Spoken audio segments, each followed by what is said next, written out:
Assalamualaikum warahmatullahi taala wabarakatuh. Ketemu lagi di channel Lain Raidu. Bagaimana kabarnya kalian? Semoga kalian semua anak-anak kelas 7 diberikan kesehatan oleh Allah Subhanahu wa taala. Dan jangan lupa jaga protokol kesehatan ya. Patuhi semua protokol kesehatan.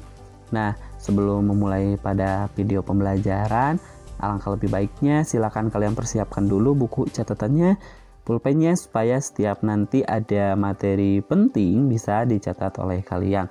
Nah, untuk pertemuan kali ini adalah pertemuan terakhir di bab 1 IPS kelas 7, yaitu subbab pembahasannya itu tentang bagian F, yaitu perubahan akibat interaksi antar ruang.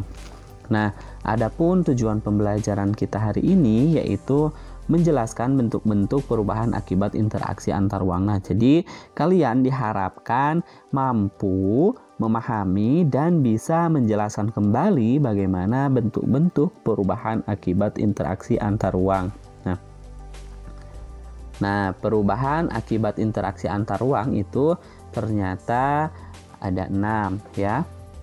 Nah, interaksi antar ruang dapat terjadi dalam berbagai bentuk seperti pergerakan orang, barang, gagasan, dan informasi.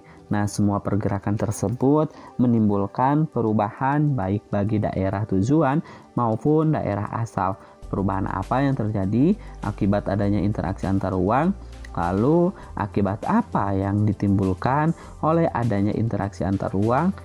Nah, ternyata interaksi keruangan meliputi beragam jenis pergerakan seperti perjalanan menuju tempat kerja, migrasi, pariwisata, terus juga pemanfaatan fasilitas umum, transmisi informasi dan modal, wilayah pemasaran, kegiatan retail, perdagangan internasional, dan distribusi barang. Nah, semua bentuk interaksi tersebut bergerak pada adanya perubahan ya, karena semua bentuk interaksi tersebut itu berdampak pada adanya perubahan. Nah, jika banyak orang dengan berbagai kepentingan selalu datang pada suatu tempat, maka tempat yang dituju akan berkembang menjadi pusat kegiatan manusia atau sering disebut juga dengan kota. Ya, kota. Jadi, pergerakan orang sebagai bentuk interaksi keruangan menimbulkan perubahan. Berbagai bentuk perubahan akibat dari interaksi keruangan yaitu sebagai berikut. Yang pertama, berkembangnya pusat-pusat pertumbuhan. Yang kedua, perubahan penggunaan lahan. Yang ketiga, perubahan orientasi mata pencaharian. Yang keempat, berkembangnya sarana dan prasarana. Yang kelima, adanya perubahan sosial dan berubahnya komposisi penduduk ya. Nah, itu ada 6 perubahan akibat dari interaksi antar ruang. Nah, yang pertama, berkembangnya pusat-pusat pertumbuhan. Pergerakan orang, barang, dan jasa pada suatu lokasi tertentu akan menimbulkan pemusatan aktivitas manusia pada lokasi tujuan. Pemusatan aktivitas penduduk tersebut kemudian membentuk daerah perkotaan. Daerah perkotaan merupakan pusat pertumbuhan suatu wilayah karena sebagian besar aktivitas terkonsentrasi di wilayah perkotaan. Sedangkan yang kedua, yaitu perubahan penggunaan lahan.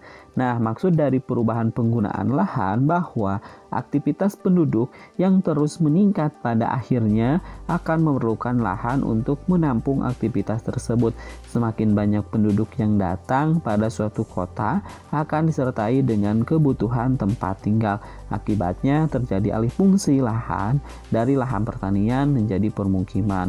Nah, hal yang sama terjadi pada industri, perdagangan, jasa, dan juga yang lainnya yang memerlukan lahan untuk menampung aktivitasnya. Dengan demikian terjadi perubahan penggunaan lahan dari pertanian ke non-pertanian. Seperti apa? Yaitu permukiman, industri, perdagangan, jasa, dan juga yang lainnya. Nah, yang ketiga, perubahan orientasi mata pencaharian. Nah, interaksi spasial umumnya terjadi karena adanya kepentingan ekonomi, khususnya berkaitan dengan pekerjaan. Daerah yang menjadi tujuan pergerakan penduduk akan dihuni oleh mereka yang memiliki pekerjaan yang beragam. Jenis pekerjaan juga berkembang karena adanya kebutuhan akan barang dan jasa yang semakin beragam. Orientasi pekerjaan berubah dari yang tadinya berorientasi pada sumber daya alam, khususnya petani, menjadi pekerjaan lainnya. Nah, yang keempat yaitu berkembangnya sarana dan prasarana. Nah, terjadinya pergerakan orang, barang, dan interaksi memerlukan sarana dan prasarana tentunya, yaitu perkembangan sarana dan prasarana akan semakin meningkat dengan meningkatnya pergerakan tersebut. Nah, kendaraan, jalan, fasilitas umum, pusat-pusat perdagangan, dan lain-lain terus bertambah dengan semakin meningkatnya interaksi ke ruangan. Nah, yang kelima yaitu adanya perubahan sosial dan budaya. Nah, maksud dari adanya perubahan sosial dan budaya bahwa adanya pergerakan penduduk dari suatu tempat ke tempat lainnya akan disertai dengan interaksi sosial. Terjadinya interaksi antar anggota masyarakat tersebut akan disertai pula dengan saling pengaruh ya. Nah, terkait dengan norma dan nilai yang dianut oleh masing-masing individu atau kelompok masyarakat, maka kelompok masyarakat pendatang dan penduduk asli saja memiliki nilai dan norma yang berbeda. Nah, perubahan sosial juga menyangkut perubahan status sosial. Berkembangnya suatu wilayah karena adanya interaksi sosial spasial akan mempengaruhi status sosial masyarakatnya. Lalu perubahan juga dapat terjadi pada aspek budaya karena penduduk pendatang dan penduduk asli dapat memiliki budaya yang berbeda. Lalu perubahan sosial dan budaya pada saat ini tidak lagi hanya karena adanya pergerakan penduduk, tetapi juga karena adanya aliran informasi dari suatu daerah dengan daerah lainnya, bahkan antar negara atau benua yang jaraknya sangat jauh sekali. Salah satu contohnya adalah gaya busana aktor atau aktris di Amerika kemudian ditiru oleh penduduk Indonesia.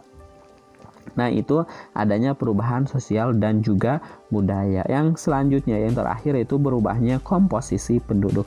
Yang pertama, posisi penduduk itu maksudnya adalah interaksi keruangan dalam bentuk pergerakan orang akan menimbulkan konsentrasi penduduk dalam suatu wilayah. Lalu, penduduk tersebut memiliki latar belakang yang berbeda, misalnya agama, status sosial, usia, jenis kelamin, mata pencarian, etnik atau suku bangsa, dan juga lain-lain. Lalu, akibatnya komposisi penduduk berubah dari yang awalnya relatif seragam, misalnya sebagian besar etnik Sunda, kemudian berkembang menjadi beragam etnik. Nah, itu 6 perubahan akibat terjadinya interaksi antar ruang. Sekali lagi, akibat perubahan adanya interaksi antar ruang itu bisa menyebabkan yang pertama berkembangnya pusat-pusat pertumbuhan, yang kedua perubahan penggunaan lahan, yang ketiga perubahan orientasi mata pencarian, yang keempat berkembangnya sarana dan prasarana, yang kelima adanya perubahan sosial dan budaya, yang keenam berubahnya komposisi penduduk. Sampai jumpa di pembelajaran selanjutnya yaitu bab 2. Tetap semangat dan jaga kesehatan. Kami akhiri. Assalamualaikum warahmatullahi wabarakatuh.